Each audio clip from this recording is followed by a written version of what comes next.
आज की वीडियो में मैं आपको बताने वाला हूं कि प्रधान किन किन मदों के लिए अपने खाते से पैसा निकालता है। यानी सरकार, पंचायती राज विभाग, 14वां वित्त, 15वां वित्त और चौथा वित्त और नरेगा।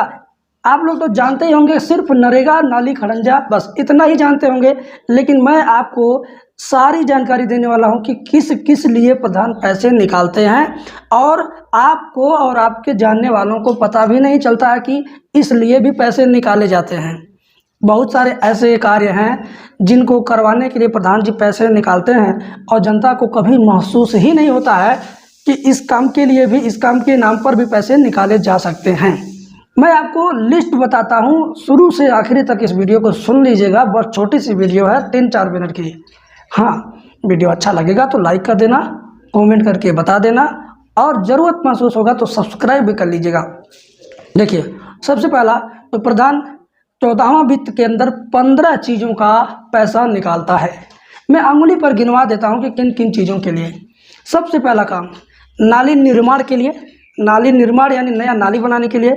फिर दोबारा पैसे निकालेगा नाली मरम्मत के लिए, पुरानी नाली के नाली मरम्मत के लिए, अब मरम्मत हो चाहे ना हो। और दूसरा पैसा आ गया नाली मरम्मत के लिए। फिर खड़ंजा लगवाने के लिए, फिर खड़ंजा मरम्मत के लिए, फिर इंटरलॉकिंग लगवाने के लिए, इंटरलॉकिंग वाला सड़क बनवाने के लिए, फिर इंटरलॉकिंग की मरम्मत के लिए, फिर सीसी रोड बनवाने के लिए, फिर सीसी रोड की मरम्मत के लिए, गांव में सफाई किट, डस्टबिन का इंतजाम करने के लिए। जैसा कि आपके गांव में सफाई किट, डस्टबिन शायद ही होगा, लेकिन इसके नाम पर बहुत ज़बरदस्त तरीके से हर 3 महीने पर पैसे निकाले जाते हैं। 9 आइटम हुआ। इसके बाद सफाई किट हो गया, डस्टबिन हो गया। प्राइमरी स्कूल का कायाकल्प, कायाकल्प का मतलब होता है कि उसमें टाइल लग जाएगा, नीचे दीवारों पर कार्टून का फोटो वोटो लग जाएगा, चित्रकारी हो जाएगी, तो उसको बोलते हैं प्राइमरी स्कूल का कायाकल्प।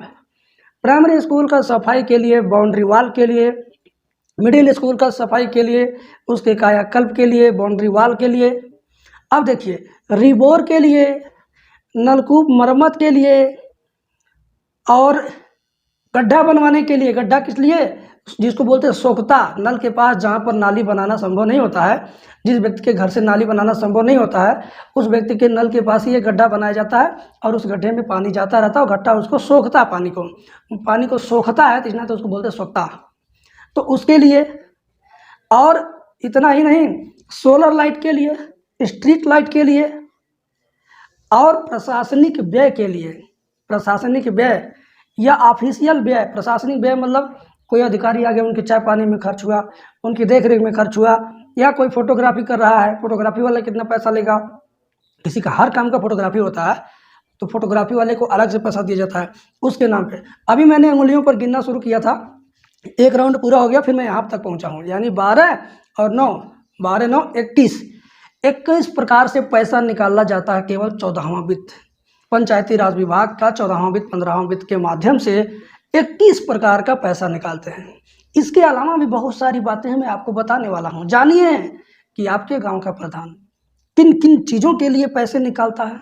कुछ चीज़ें तो आपको मालूम है, जैसे सड़क बनाना, नाली बनाना, या 1-2 चीज़ें और। इसके अलावा आप कभी सोच पाए थे कि 21 तरह से पैसे निकाले जाते हैं? नहीं। अब आपको जानकारी हो गई है, तो अब मैं और बताने जा रहा हूँ कि और किस किस मद में पैसे निकाले जाते हैं। अब नरेगा का डिपार्टमेंट। अब आपको लगता होगा कि नरेगा में जो मजदूर मजदूरी करते हैं, और मजदूरी के लिए जो पैसे आते हैं, तो उसी मजदूरी में से बंदर बांट होता होगा। इतना ही नहीं, अब कच्ची सड़क जब बन रही है, मजदूर कुदाल चला रहे हैं, तो कच्ची सड़क बनती है, तो कहीं कहीं पानी निकास के लिए, आर पार पानी जाने के लिए गोल सीमेंट वाला बहुत मोटा पाइप लगता है, बहुत चौड़ा मोटा पाइप लगता है, जिसको बोलते हैं बोमा। ठीक है, आरसीसी का बोमा होता है, तो उसको भी लगाने के नाम पर पैसे निकाले जाते हैं। एक सड़क बनती है 100-200 मीटर, तो 100-200 मीटर में एक बोमा लगाने का पैसा निकाला जाता है। अब बोमा लगे चाहे ना लगे, कहीं एक बार लगा दिया तो जितनी सड़क बनाएंगे उतनी सड़कों में एक बोमा लगाए हैं। एक बार पानी जाने के लिए छोटी मोटी पुलिया जिसको बोल सकते हैं, उस पुलिया को लगाए हैं। मतलब पुरानी किसी एक पुलिया का फोटो खींच लेंगे, नए वाले में दिखा देंगे, तो उसके लिए भी पैसे बार बार निकाले जाते हैं। और इतना ही नहीं, और भी मटेरियल के लिए पैसे निकाले जाते हैं, फोटोग्राफी के लिए, टेक्निकल टीम के लिए। हर विभाग में प्रशासनिक मद में खर्च किया गया पैसा निकाला जाता है। और मैं आपको बताता हूँ, अब प्रधान जी लोग और कहाँ से खींचते हैं पैसा, ध्यान से सुनिएगा। किसी का पीएम आवास आने वाला है, तो आने से पहले कुछ अधिकारियों को खिलाने के नाम पर उस बेचारे से ले लेते हैं, फिर पैसा आने के बाद भी कुछ अधिकारियों को खिलाने के नाम पर उससे ले लेते हैं। मतलब दूसरे के नाम पर लेते हैं अपने, पता नहीं ऊपर जाता है कि नहीं जाता है, लेकिन मोटी रकम लिया जाता है उससे जिसका आने वाला है।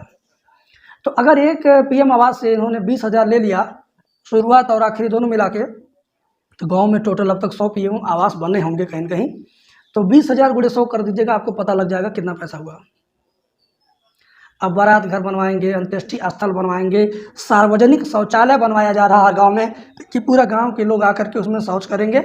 और टोटी ऊपर लगी है, पानी की टंकी इतनी ऊंचाई वाली, शहरों वाली पानी की टंकी ऊपर बन रही है, घर घर पाइप बिछाया गया है, टूटी लगाया गया है। ये सारे पैसे, इन सारी चीज़ों की मरम्मत के नाम पर ज़बरदस्त पैसे। पहली बार जो आता है मोटी रकम तो आता ही है, इनकी मरम्मत पर 3 बार 4 बार साल में पैसे निकाले जाते हैं। आपके घर का पाइप अगर टूट गया, आपके घर पे टूटी में पानी आना बंद हो गया, आपने एक बार शिकायत कर दिया तो तुरंत आपके कहने पैसा आ जाएगा मरम्मत का, लेकिन आपका बनवाएंगे नहीं।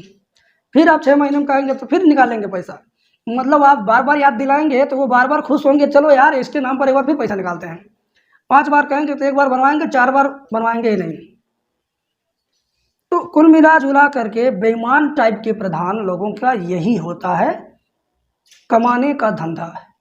ऐसे प्रधान मेरी वीडियो देख करके मुझसे नाराज़ होंगे, और कुछ ईमानदार प्रवृत्ति के, अच्छी विचारधारा के जो प्रधान जी लोग हैं या उनके शुभचिंतक हैं, वे अगर इस वीडियो को देख रहे हैं तो उनको मैं प्रणाम करना चाहूँगा कि आप इतना बेहतर काम और कीजिए कि आपकी तारीफ़ आपके गांव के लोग करने लगें। अगर आप बेहतर काम करते होंगे तो आपके गांव के लोग आपकी तारीफ़ जरूर करते होंगे, और अगर आप लूट खसोट वाली भाषा में काम करते होंगे तो कभी तारीफ़ के पात्र नहीं होंगे। तो कुल मिला जुला करके मैंने आपको बता दिया कि प्रधान जी लोग किस किस वजह से, किस किस काम के लिए, किस किस काम के नाम पर पैसे निकाल के लाते हैं, फिर उसका हिसाब बना के ब्लॉक पर ले जाकर जमा करते हैं। ब्लॉक पर बैठा एक कंप्यूटर बाबू उसकी एंट्री करता है जो सरकार को पहुंच जाता है। अब यह काम पंचायत भवन में, यानी सचिवालय, जो ग्राम पंचायत सचिवालय जो बना है, जिसमें पंचायत सहायक की भर्ती हुई है, अब वो पंचायत सहायक ही उस चीज़ की एंट्री गांव में ही करेगा। अगर आपको देखना है कि प्रधान जी किन किन ज़रूरतों के लिए पैसे निकाल करके सरकार को हिसाब दे रहे हैं, तो आप पहुंच जाइए अपने पंचायत भवन में, पंचायत सहायक के ऑफिस में खड़े होकर देखते रहिए वो किस किस चीज़ों की एंट्री करता है। लेकिन ये आपको देखने को नहीं मिलेगा। वो क्या करेगा, सारे वाउचर की एंट्री वो अपने घर पे करेगा लैपटॉप से। पंचायत भवन में ऐसे आके बैठेगा केवल, प्रधान जी कहेंगे यहाँ तुम एंट्री करोगे, सब लोग देख जाएंगे, पता चल जाएगा कि मरम्मत के नाम पर क्या बार पैसा निकला, बिजली के नाम पर क्या बार पैसा निकला, light, solar light, street light के नाम पर कितनी बार पैसा निकला। लोग जान जाएंगे, आउट हो जाएगी बात, मैं लगवाया ही नहीं हूँ, सोलर लाइट मैंने लगवाया नहीं हूँ। और सोलर लाइट के वाउचर लोग देखेंगे तो क्या कहेंगे, इस नाते तुम अब अपने घर से रात में कर देना, तुमको हम कुछ दे देंगे एक्स्ट्रा। तो ऐसी कूटनीति, राजनीति और षड्यंत्रकारी कूटनीति करेंगे बचने के लिए, बात हल्ला ना हो, बात शोर ना हो, बात फैले ना इधर उधर।